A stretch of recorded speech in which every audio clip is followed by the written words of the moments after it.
That's so nice. Thank you. Thank you, man. There's a vet. There's a vet. We love our vets. Thank you, everybody. Sit down, please. We had about 24 hours to put this together.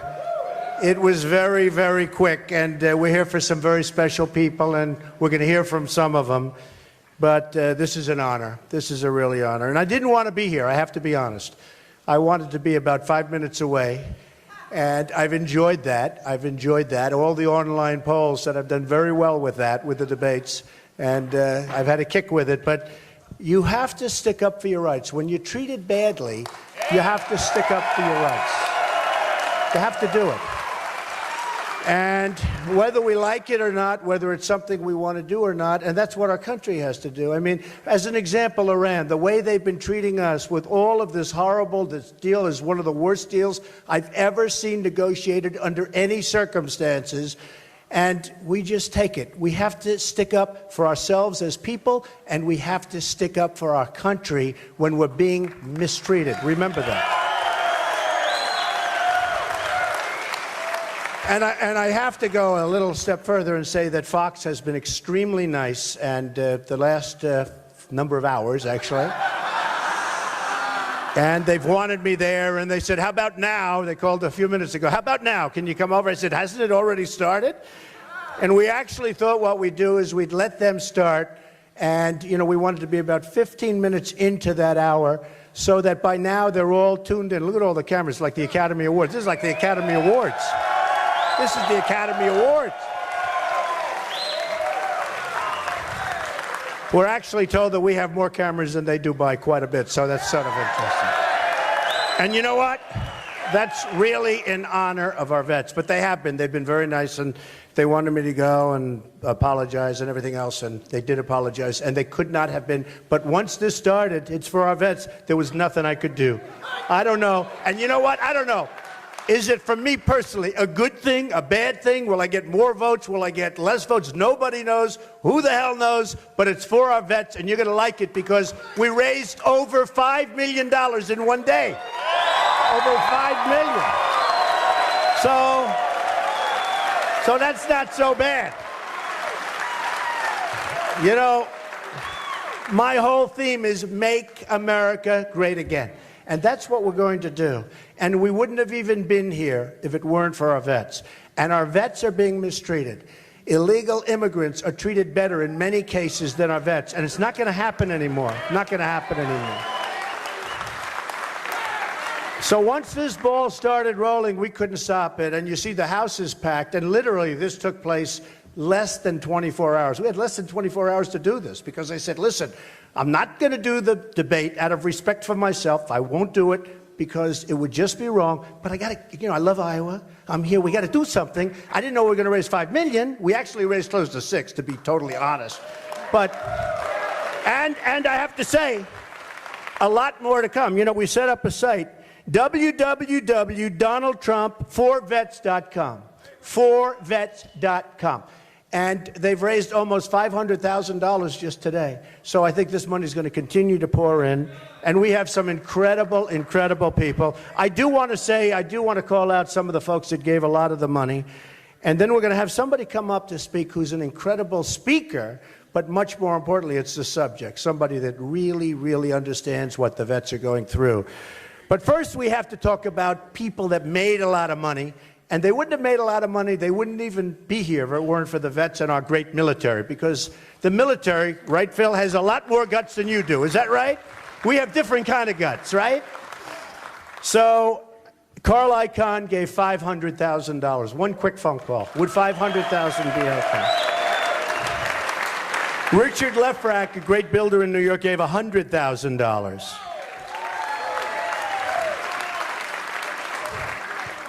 Donald Trump, another great builder in New York, now a politician. I can't stand this. A politician? I don't want to be called a politician. All talk, no action. I refuse to be called a politician. Donald Trump gave $1 million, okay?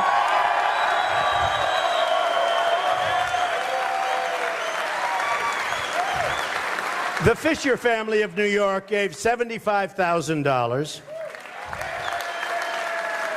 Howard Lorber, a great a great fan and friend of our family, $100,000.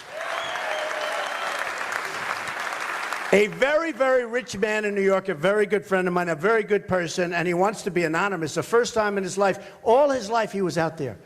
Now I said, do me a favor, could you give me $1 million for this? He said, what? I said, don't worry about it, just give me $1 million. He said, no, at least tell me. I said, it's for the vets. He said, you got it. Is that good, right? And he wanted to be anonymous. I don't know, he's changed, because you know what? You know who I'm talking about.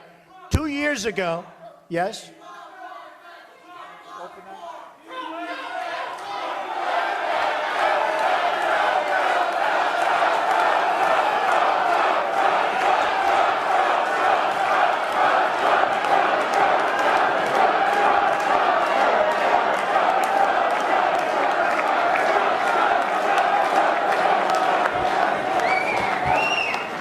It really is too crazy, right? You know, I tell the story.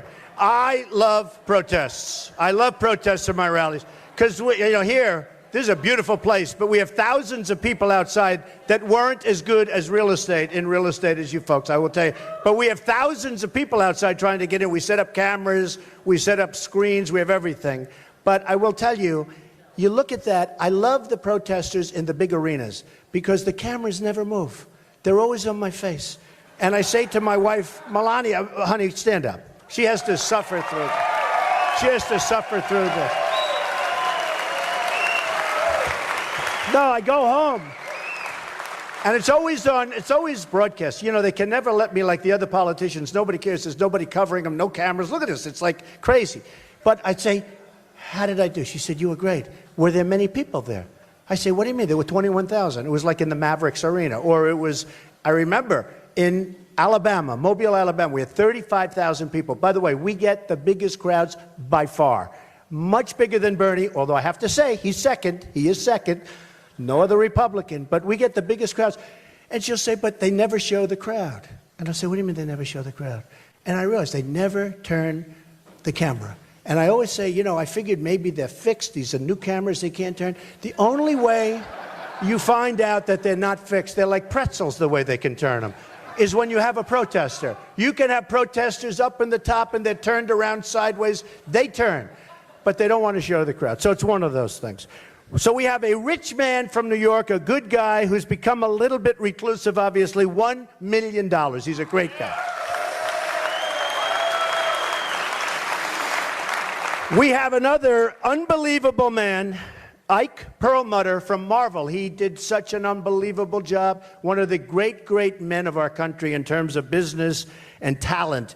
And he's giving Ike and Lori Perlmutter $1 million.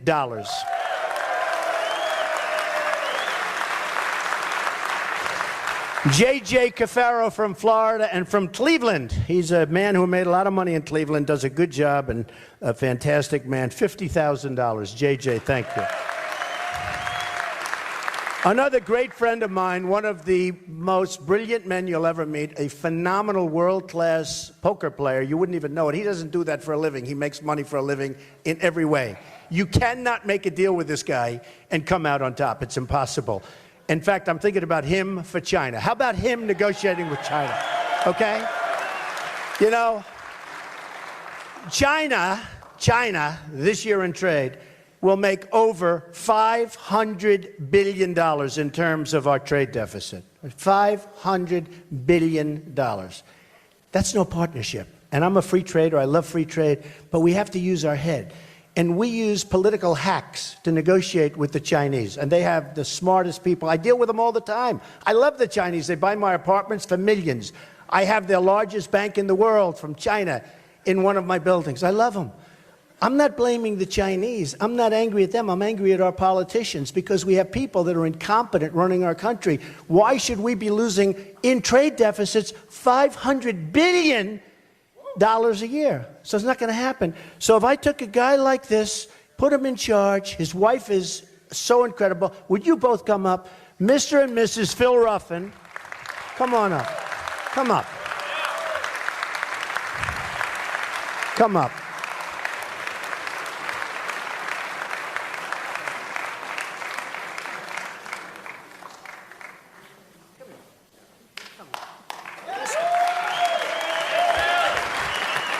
He's never had anything. It's like everything he touches turns to gold. Whatever deal he goes into, he bought a piece of land in Las Vegas, spent $110 million. He sold it a few years later and made plenty of money in between for $1.3 billion, right? Just about 1.3. I think he says more. Every single day. So when he gives $1 million, it's like, you know what, that says 10 cents. But for him, very important. Phil Ruffin, just say a couple of words.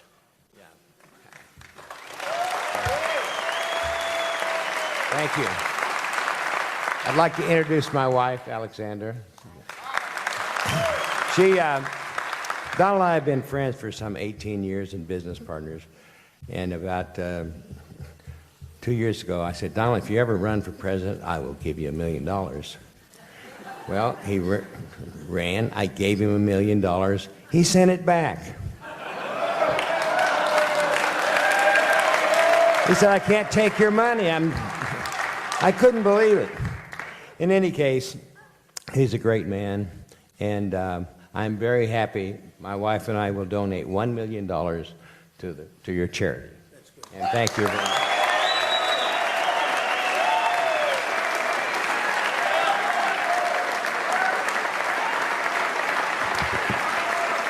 He actually sent me $1 million.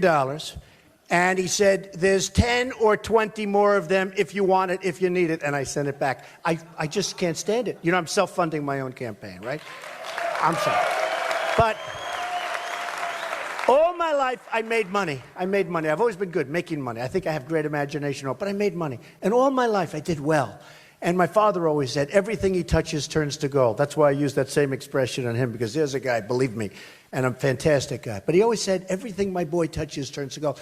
And what happened is I turned all this money down. They're calling and calling. They want to give me money because being number one, they all want to control you. They want to give you money, and now they call you. Remember, I gave you $5 million. I told the story about the Ford plant, about the Nabisco plant.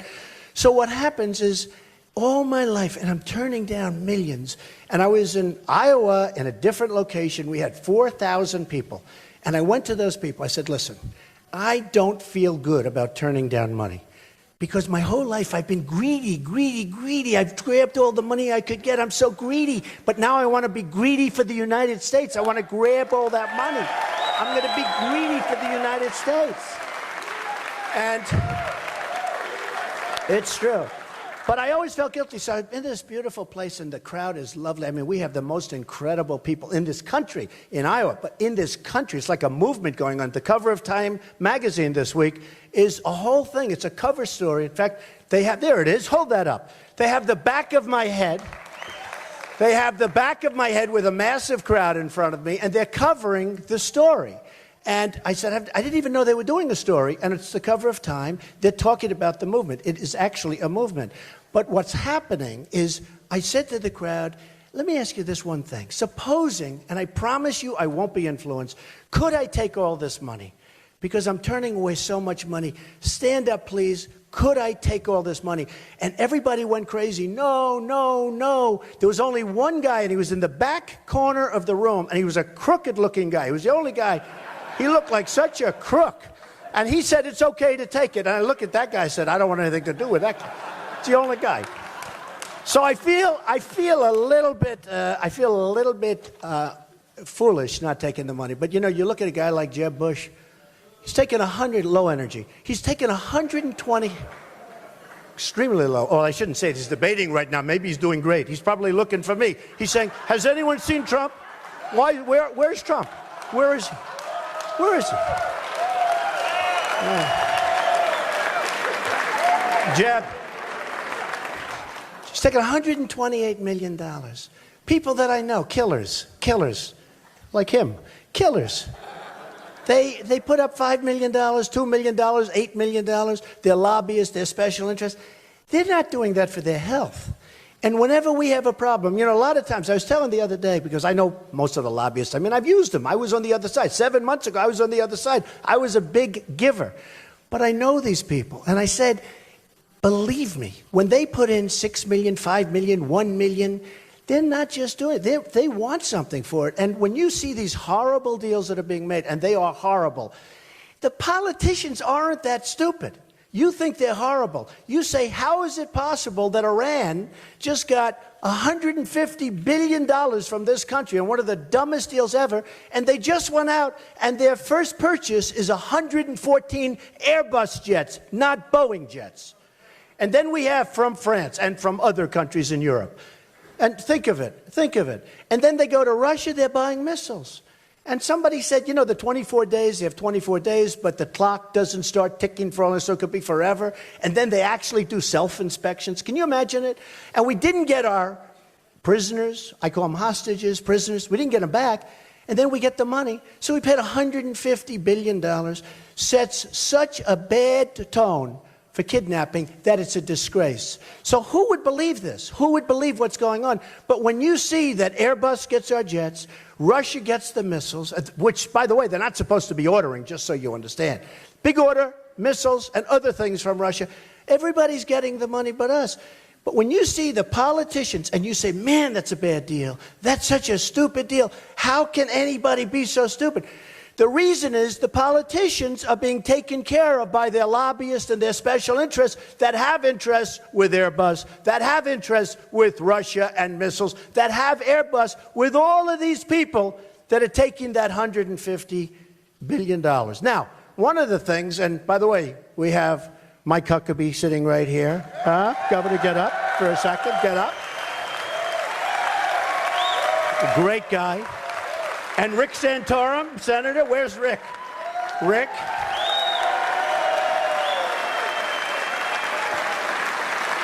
Hey, fellas, come up here for a second.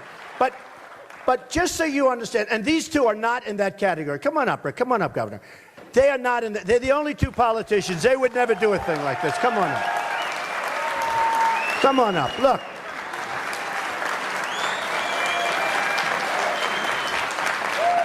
Stand up here.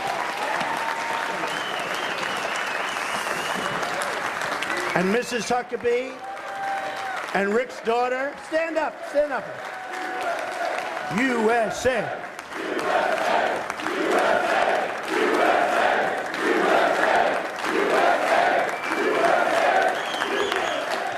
So these two people do not fit. They would never, ever have done a thing like that. But when you see deals that are so bad, believe me, they're not bad for the politician. They're bad for the country, and that's why I don't take anything. I don't take anything. We're going to do what's right for the country. Okay, thank you. I want to ask Rick and then Mike to say a few words. You know, I heard they did really well, these two. And who the hell knows? I didn't get to see very much of it, but I heard they did. I said, how did they do? I think if you did poorly, you probably wouldn't be here right now. You'd go back, you'd be depressed, right? Huh? So, Rick, say a few words. Mike, say a few words. Would love it. Come on. Thank you so much. Thank you. Not to be offensive, I'll stand a little bit over here so I'm not photographed with the Trump sign. I'm supporting another candidate for president. That doesn't mean we can't work together when it comes to helping our veterans, and that's what Mike and I are here doing tonight. And, you know, I grew up on a VA grounds. My mom and dad worked for the Veterans Administration for 40 years. And I watched it over that time, and I heard my parents talk about how the VA system has been degraded over time. Used to be the best healthcare system in the world. It's not the best healthcare system in the world. And we have an obligation to do something to make sure our veterans have the best possible health care in the world.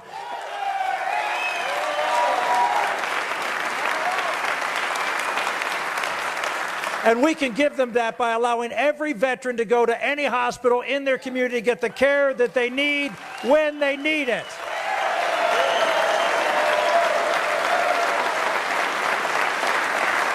We also have to say to our Veterans Administration, you know what, let the private sector take care of this stuff. We have a big problem with our veterans.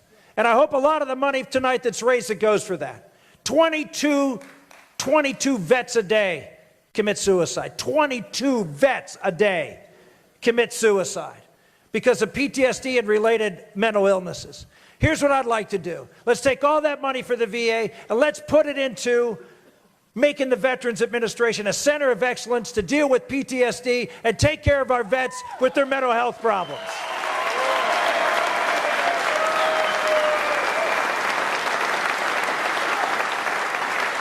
So I appreciate all those folks who raise money. Let's put some of that money toward helping our men and women who are suffering the most, and I will be very happy to be here to make sure that that happens. And God bless you, and thank you for being here tonight.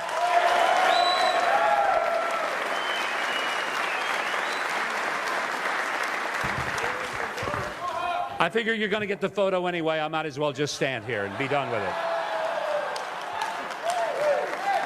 Look, let me be very clear. Rick Santorum, Donald Trump, and I may be competitors in a presidential race. But tonight we are colleagues in unison, standing here for the people who let us breathe every breath of free air we breathe, the veterans of the United States of America. Without you, there is no government.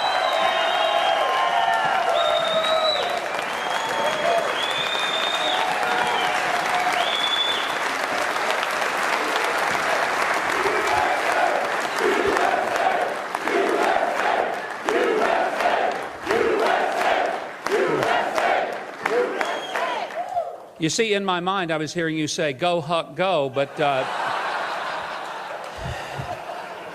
I want to say how grateful I am to Donald Trump for inviting us here, because the easy thing for him to do is to simply ignore that anybody else cares about veterans, and he's not that kind of person. And I want to say thank you, Donald Trump, for asking Rick Santorum and me, and I think he would have let any of the other candidates come, and for reasons that maybe I don't understand, they're not here. Some of them because they had a slot at 8 o'clock. I had nothing to do at 8 o'clock tonight. This worked great for me. But it says something about him that he would bring us here to his own event, because bigger than even the election is the fact that we wouldn't have free elections in this country if it weren't for the people who stood between bullets, bombs, and our freedom. And thank you.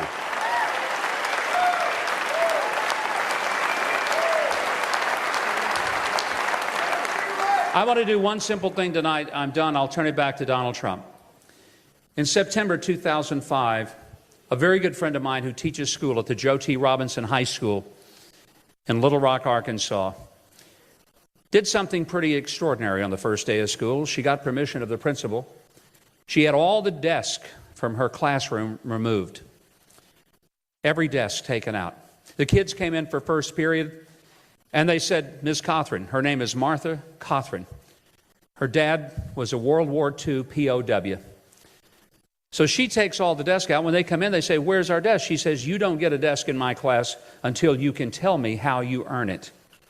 Well, the kids said, "Well, I guess we get good grades." She said, "No, that's important. You need to do that, but that's not going to get you a desk." Another kid said, "Well, we have to behave." She said, "Oh, you will behave in my class, but that won't get you a desk." And none of them could figure it out. Second period came, same thing. "You don't get a desk until you tell me how you earn it." Third period, fourth period. By now, kids are calling their parents on cell phones and saying, "Mrs. Cothran has lost her mind. She won't let us have a desk." News organizations from Little Rock started coming out to Joe T. Robinson High School in the early afternoon to figure out what has happened with his teacher, who has snapped because she's taken all the desks out of her classroom. Last period of the day, the kids came in, asked the same question, "Where are our desks?" And she said, "You have to tell me how you earn it." None of them did. She said, "I guess I'm going to have to explain it to you." Martha Cothran walked over to the door of her classroom. She opened the door, and 27 U.S. veterans, wearing their uniforms from various wars, walked in carrying a desk. They brought those desks in and lined them up in rows, and as they did, Martha Cothran said, on a day that I'm sure will never be forgotten by those students, she said, "Kids, you don't have to earn your desk, because these guys, they already did. That's why you have a school desk. That's why you have an education. And that's why you have the United States of America." God bless you, and thank you.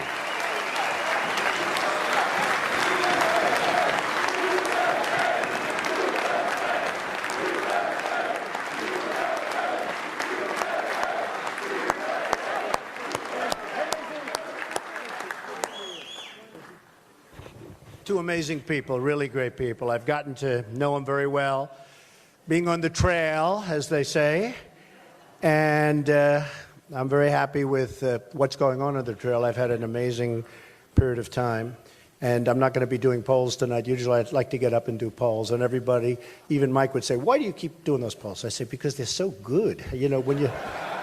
But we've had amazing polls in Iowa. We've had amazing polls no matter where we've been. And we're leading now by substantial margins in Iowa and every single state. We're leading every national poll because people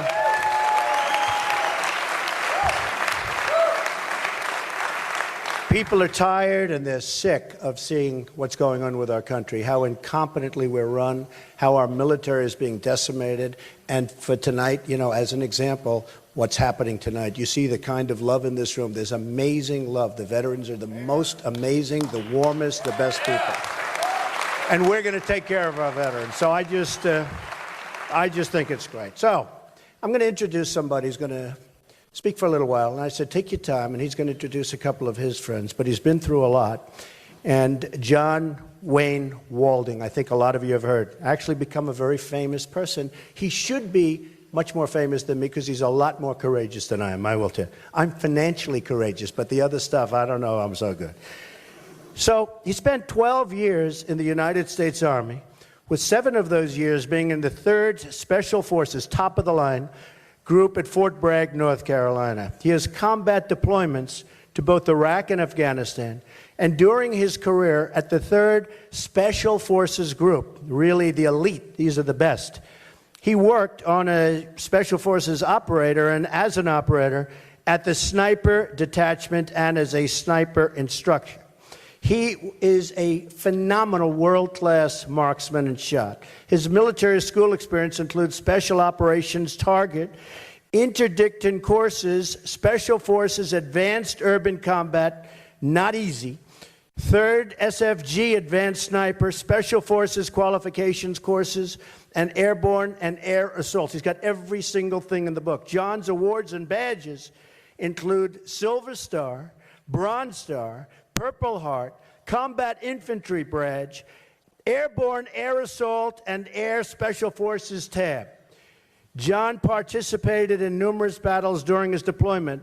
Most famous of all was the Battle of Shark Valley, which was a tough one, a really tough one. Unbelievable bad results and brilliant results. The victory was brilliant, but tremendous, tremendous carnage, which you can read about in the new book, No Way Out, A Story of Valor in the Mountains of Afghanistan. John lost a leg. He is an amazing guy, and I heard him speak once before. I was so impressed, I just asked him to come over and say a few words and also introduce your very brave friends. Come on up. John Wayne, come on.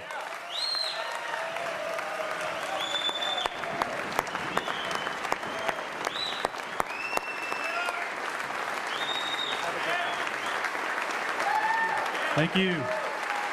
Thank you very much. Man, I tell you what, I feel cooler than Burt Reynolds up here getting introduced by Donald Trump. This is awesome. Please sit down, sit down. If you don't mind, I'm going to keep moving as I talk because in the military, a moving target's a lot harder to hit. So that and, well, I'm one-legged, so standing still sucks. So I'm going to keep talking to y'all as I move. And also in the military, this is how we always called everybody going to sleep, you know. But no, I want to thank all of y'all for coming out, and Trump's here. I'm not here for politics. I want to make that absolutely clear. I'm here for people. I don't care about Republican or Democrat. I care about America. And I've known Donald Trump Jr. for a while now. He's never asked me for one thing politically, but what I know he has done is see me at his hotel, Trump International, Las Vegas. When I was at a conference in Vegas for SHOT Show, have a little gun company, and I was in the restaurant. Being Mr. Trump, he was eating with Willie Robinson, Duck Dynasty guy, real cool guy. Introduced myself, said thank you for letting us have, you know, for coming and everything. And Mr. Trump left. Well, he came back and he squatted next to my table and talked to me for almost an hour and didn't ask one thing. He just genuinely wanted to say hi and let me know that he cared about my service and that he wanted me to make sure I had a good time. So I'm here for people. I'm here for people as great as he is and the Trump organization. That I hate that how many people just, they get the bad rap. You know, another story that I know that no one knows is that I remember Donald and his son, senior, or correction, his wife, a long time ago, they broke down. Nobody would ever help them. Finally, a couple stopped. They helped them with their vehicle and helped them get transportation. Well, guess what they did? They paid off their mortgage. Do you ever hear about that? No. Because they're people. They're genuine people, and that is the movement. That is the movement that I think that everybody in America is actually getting onto, is that he is unapologetically American. That's what we are. We are American, absolutely. America is the greatest thing that's ever happened to this planet in its existence, and why should I ever say I'm sorry for that? Tell me that. Mr. Trump, he says things that may not make you feel good, but it is the better thing for this great country. And that's what I care about, is the better things for this country. Now, why I'm here, now, they told me at first I only had a little bit of time, so if you know me by now, you know getting me to talk for a little bit is about as easy. Probably find Hillary Clinton's emails, you know. Just ain't gonna happen, right? So I was very pleased to hear him say that I can get up and speak to you, and so for that, Mr. Trump, thank you very much. But like they said, my name is John Wayne Walding. I'm a Green Beret born on the 4th of July, and I'm from Groesbeck, Texas. So you're welcome, America, right? You can't write this, you know. And on that note, so I asked my dad one day, because this is my true name. I really am John Wayne Walding. Really was born on 4th of July. And I asked my dad one day when I was about 16, and I remember asking, Dad, why'd you name me that? Thinking, probably get this great story about how he's a great American and blah, blah, blah, right? He said it just like this, and I quote, "Had a cool birthday, figure you need a cool name." Well, I'm glad you thought, he was kind of a hippie, but, you know, I'm glad you thought about it, because I'm not stuck with it. But I became a Green Beret, and like I said, I did 12 years in the military, the majority of that in Special Forces as a Green Beret. And if people didn't know, the actual true term for Green Berets is Special Forces. Special Operations is what they always make, you know, the Navy SEALs and Rangers and everybody else. That's what they fall under. Special Forces are the U.S. Army Green Berets. And one thing I didn't know as a Green Beret, and while I was in, under that hat of Special Operations, over 6% of all the missions that are done by Green Berets. Why does no one know that? Well, we don't write books, we don't be in movies, we do the job. You know, and a good friend of mine was Chris Kyle, and he was a Navy SEAL. And it was always real fun whenever we, you know, be out at a training event. And so you got the Army sniper and the Green, you know, Navy SEAL sniper, and you suck. No, you suck. Well, you know, so that was fun banter back and forth. But that's you know, statistics. You know, we go the most, we die the most, we get hurt the most. Navy SEAL Foundation's got, well, this is an old stat, but around 35 million, and Green Beret Foundation had 3. You know, it's just one of the things that Americans don't realize, that we do our job. Our motto is quiet professionals. You know, and one thing that we've learned, there's a true difference between quiet and silent professional. And that's what I'm trying to be, as humbly as possible, to let people know that the job of a Green Beret is we teach them to die for their country rather than us doing it. That's a pretty good mission, right? Instead of sending 100 Americans into this village to kill a bad guy, why don't we send 15 Green Berets in to teach 1,000 of their army and let them do it? So that's whenever JFK, John F. Kennedy, back in the 60s, actually donned the Green Berets and let us have it. That was our job, and we're good at it, and that's what we love to do. Within 30 days of the towers falling, there were Green Berets in Afghanistan and haven't left yet, and we're not going to leave. So that's my propaganda for there, so I'm a little biased. But okay, so, you know, I lost my leg in Afghanistan in 2008 in a firefight in the Battle of Shock Valley that pretty much we weren't supposed to win. If you ever believe in God, that's why I believe in God, because there's no reason we should be alive. About 15 Americans went up, along with Afghani commandos. We went up against over 200 insurgents when they had the elevated position in the mountain. And after 6.5 hours, 70 danger close airstrikes, 10 silver stars given, we won. How awesome is that? 0 American lives were killed. How can you be a Taliban or ISIS or whatever commander where 15 Americans can go wipe out 200 of you? I don't know how they do it. I'd be in the back of the formation and be like, hey, guys, I got something to do tomorrow, and I don't know. But so that's when I lost my leg, and I got shot halfway through the battle, had to put a tourniquet on my leg along with the help of a fellow Green Beret. During the battle, it was literally folded halfway over, excuse the gory, but halfway over and only hanging by an inch of flesh. And on the objective, I turned it into my growing. I said crotch on national television. Well, I guess twice on national television. I remember what my wife asked me. He's like, really, John, that's what we're, okay, I married you forever. All right. But I say growing now into my area. And that's how I got off the mountain, carrying my leg and fighting next to my brothers. And that's not the end of the story. Thank you. Yeah, I tell everybody you should see the other guy. Yeah, check out the other guy. But that's not the end of the story. That's the beginning, and that's why I'm here. That's the beginning of me learning the word can't. Green Beret, barrel-chested freedom fighter, can't. I cannot walk. I can't walk without the help of a prosthetic leg. And let me tell you something, that is some gut-wrenching punch that I hope none of you ever have to feel, because as not only a father, but a husband and a provider for the family, when you lose that leg, that is an instant insecurity that you go into about, am I good enough? Am I okay to make sure that my family has food? Can I still provide? And 3 things is what made me get better. First and foremost is God, because without him, we'd be nothing. Amen? Amen. That's the first thing. The second thing is my wife and family, my beautiful wife, who is Amy at home if you're watching. Love you, sugar. But that is absolutely my wife and family, making sure that every single day I have that compass to look forward to and say thank you. And the third thing that made me want to always continue to lean forward and fight hard is you, Americans, great Americans that get it. Absolutely get it. It's the Americans that say the 2 words, thank you. Never underestimate the magnitude of what the 2 words, thank you, mean to veterans. If you don't believe me, ask a Vietnam guy. Ask somebody in Vietnam what it's like to come back and get spit on.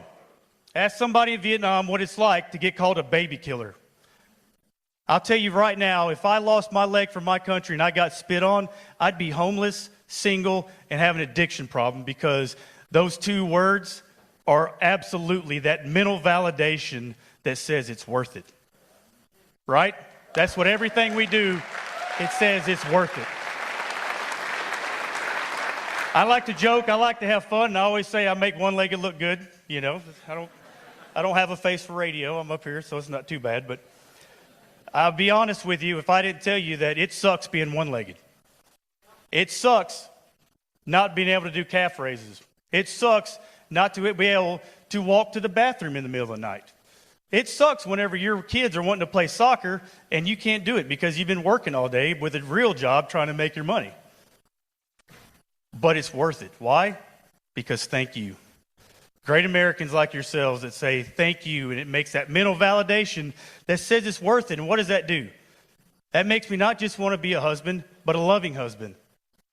Not just a father, but an involved, an actual loving and compassionate father. Somebody that wants to be with them. Not just a citizen, but a successful, right? A productive citizen of society. Somebody that wants to actually be with other Americans and not just be in that wall, in that prison that they call home, because nobody ever validated their sacrifice. So again, never underestimate the magnitude of what thank you means to veterans. You're worth it. So, thank you. So when I hear those 2 words and somebody says thank you, I say you're worth it. Because you are worth fighting for. You're worth fighting for, because we are the best place in the country to live. All right? God bless you.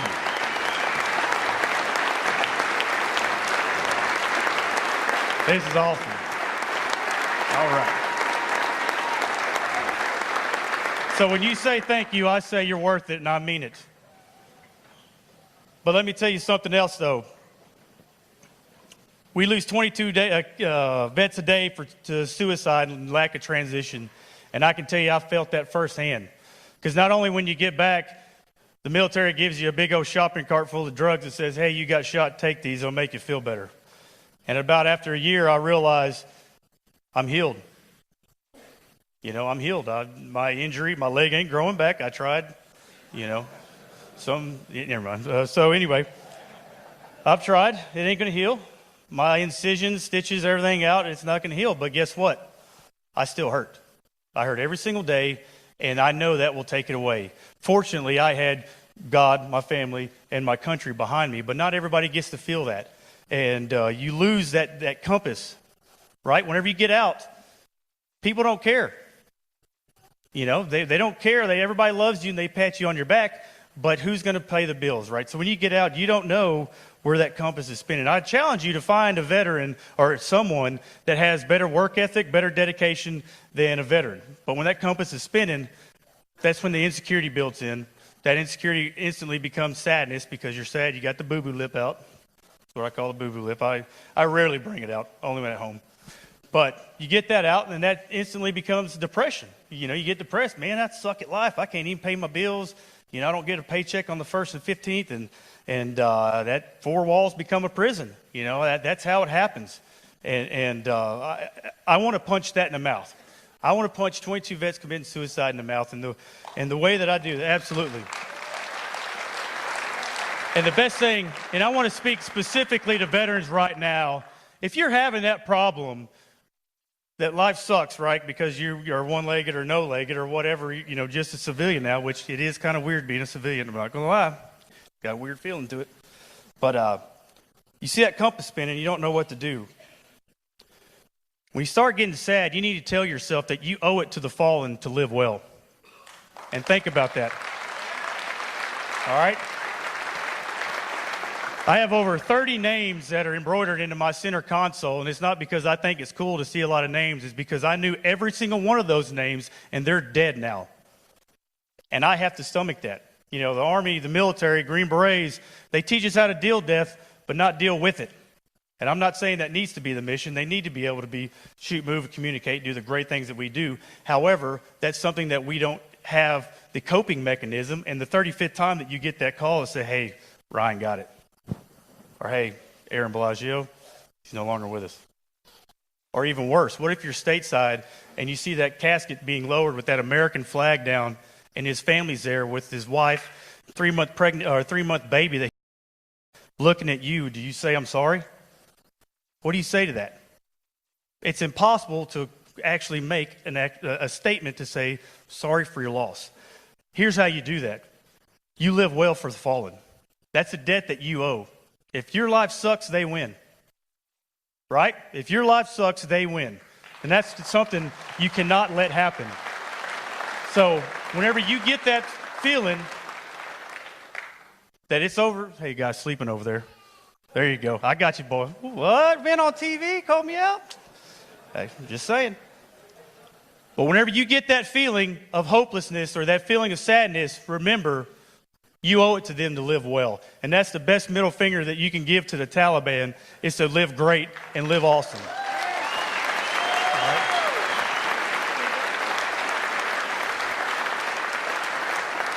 So to remind myself every single day, I wear this ring right here as a symbol of 22 that commit suicide every single day. And I want to bring up Jacob Schick and Jeff Kyle, two great friends of mine. Well, there we go. Come on up there, sugar.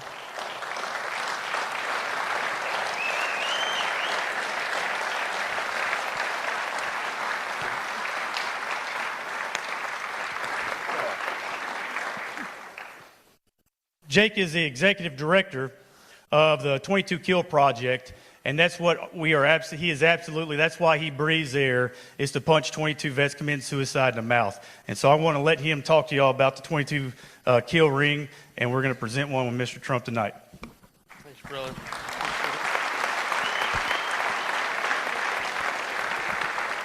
So much America, John Wayne. So much America. Love it. I can't say it. Sorry, brother.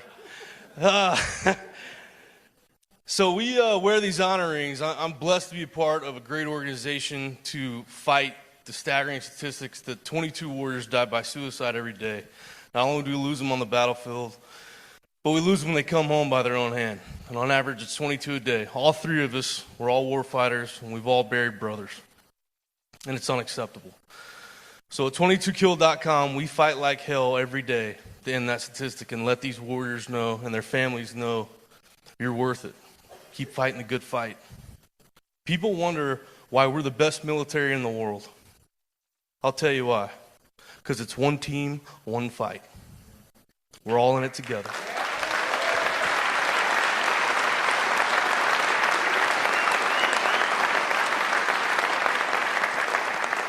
And that is how we're going to end this statistic.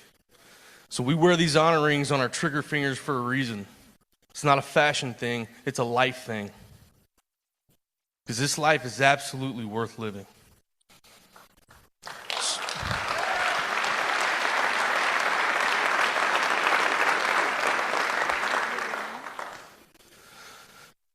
So we are so proud to be here and honored to be here. And I've only met Mr. Trump a short time and his family, but two of my brothers know him a lot longer than I have. And I'll tell you right now, their word, that's gold. So if they say it, it's so.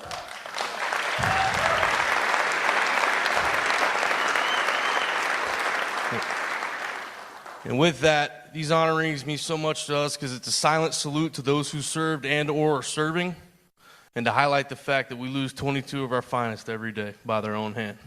And together we can crush that. We can stop it. So, thank you. So with that, before we do this presentation, I feel like it would be remiss if I didn't say to all those in the audience tonight who served and to family members who went through those deployments with them, thank you. Thank you for being here, and thank you for what you did.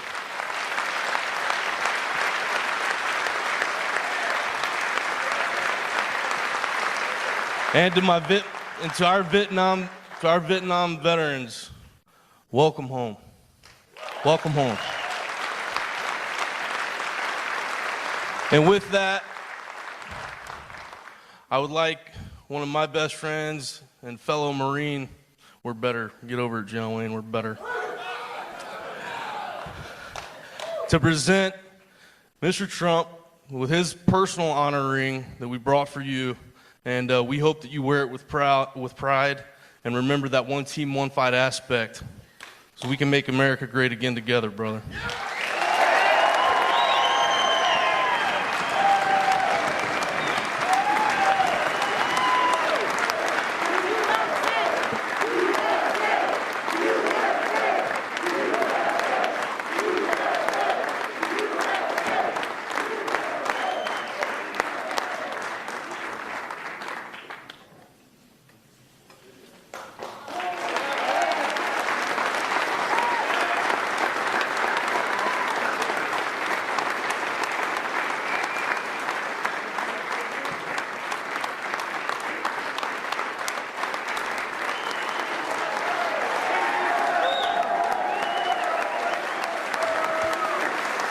That was amazing. Isn't that better than this debate that's going on where everyone's sleeping, right? They're all sleeping. They're all sleeping, everybody. You know, I see two of my friends in the audience, and they've become very famous and very rich. Come on, Diamond and Silk, get up here for a second. Diamond and Silk, these two are unbelievable. Melania called me. She said, you know, there's somebody that's so amazing. Come here, you have to see this. And I came and I watched these two incredible women, these two beautiful women, and they were going rapping back, forth.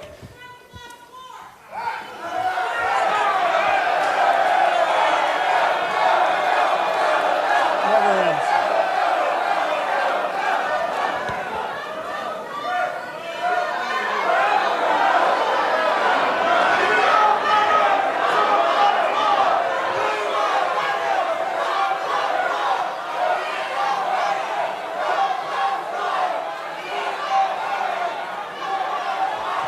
Amazing.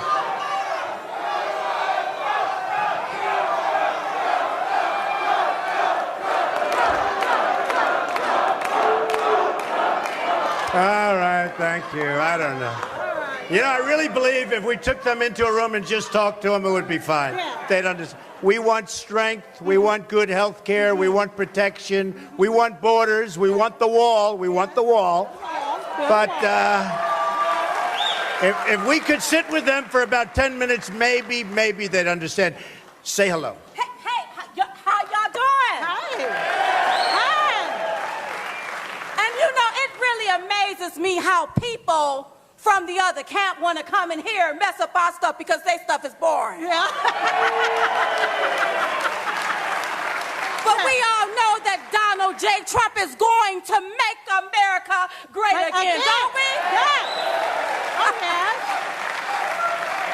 Now, we know that this is not a rally, but this is for our veterans. Yeah. But I want you all to know that it is imperative that you get out and caucus for Donald J. Trump and vote for Donald J. Trump. Yes, baby. Yes. And see, while they on the other side debating, we got a negotiator and a job creator right here.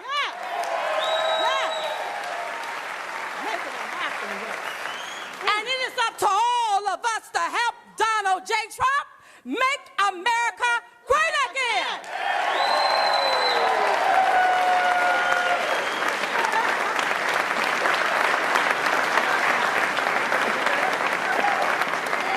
I'll tell you what, they are something, those two. Right? Was that something?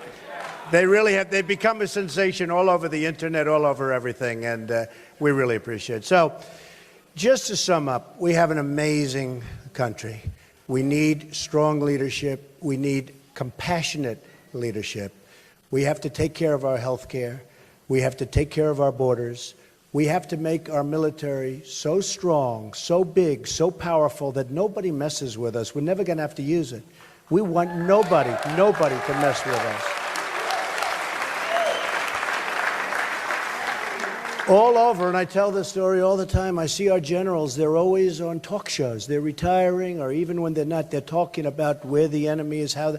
I don't want generals that talk. I want generals, and so do you folks. I want generals that have action, that know. I want General George Patton. I want General MacArthur. We want generals. We want people that are going to keep us safe. So I just say this. We are a country that doesn't win anymore. We don't win anymore. When was the last time we won? We don't win on trade. We don't win in the military. We don't beat ISIS. We don't do anything. We're not good. We're just not the same place. We are going to win so much. We are going to win at the military. We're going to win at the border. We're going to win on trade. We're going to get rid of Obamacare and come up with great, powerful, wonderful health care. We're going to win again. I'll tell you what, we're going to win again. We're going to win at every single level. And we're not going to be laughed at throughout the rest of the world because, believe me, they laugh at our stupidity. They cannot believe what's happening. We send weapons over to our allies. A gun is fired in the air. They hear one sound of a bullet.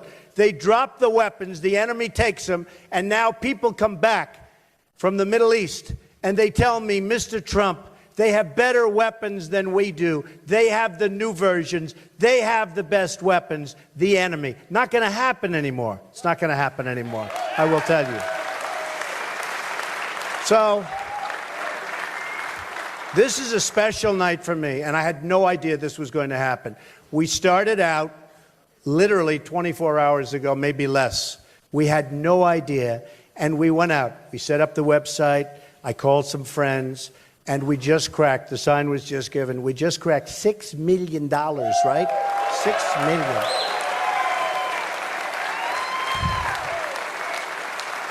And we have outside a list of the organizations and folks that are going to be getting this money. We're going to divide it up, and they're going to get a lot of money. Everybody's going to get a lot of money, and they're really great. And we watched it. We were very careful in selecting because we want to make sure that the costs are down, that the people are really doing it with the heart. The heart is so important. And we have picked out some really amazing veterans organizations. So this has turned out to be a much different evening. I thought this would be small. I didn't even know if it was going to happen, and it turned out to be a phenomenal night.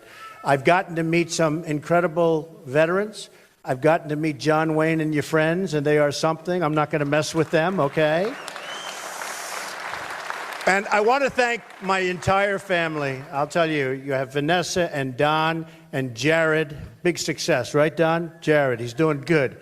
And Ivanka is going to have a baby in 2 weeks. In fact, we have a hospital all lined up. And you know what? I'm doing great. I love the people of Iowa. But I said, Ivanka, it would be so great if you had your baby in Iowa.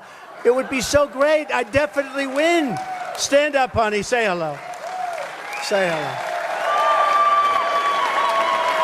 Oh, I want that to happen. I want that to happen so badly. And Lara and my boy Eric, who's just been fantastic, and my staff, it's just been great. And again, thank you, sir, for that $1 million. And I'll tell you what, special guy, and we love him. So, just to end, an amazing evening. You veterans are incredible people, brave beyond comprehension. And I just want to, on behalf of everybody in this country, in Iowa, but in this country, I want to thank you for the job you do, because without you, we would not be here tonight. Thank you all very much. Fantastic people. Thank you, everybody. Thank you. Thank you very much.